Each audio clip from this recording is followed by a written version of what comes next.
Relief perhaps for London's business community, with the Conservatives, often perceived as business-friendly, set to form Britain's next government. Bank shares led by Lloyds surged early on Friday. So too did the market value of British banks. It increased by £9 billion. Dominic Johnson is CEO of Somerset Capital Management. The banks that are state-owned obviously heaved a sigh of relief because the Conservatives are perceived to be probably rightly better stewards of the financial services sector.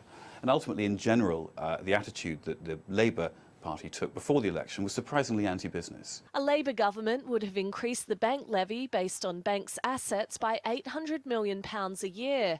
That won't be happening now, but a Conservative win may still not stop banks like HSBC from leaving London. The bank has been a vocal critic of the regulations and extra taxes imposed on British banks since the financial crisis, and it's due to make a decision on whether to change domicile in coming months. HSBC would do well to stay here. We are still the global financial capital of the world, whatever happens. Another reason driving a potential move is the threat of Britain leaving the EU. The Conservatives have promised a referendum in 2017 on the issue.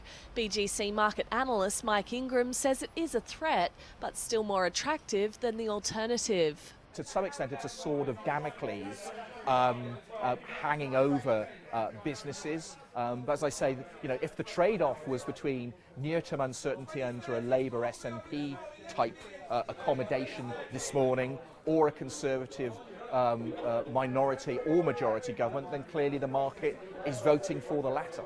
Despite the uncertainty a referendum would cause, some are hopeful it won't necessarily mean an exit. I still think that Britain will be contented to be part of a trading bloc that has clearly benefited us. And as a businessman, I wouldn't like to see us pull out of a reformed Europe. David Cameron is expected to unveil his demands for EU reform at a summit in Brussels next month.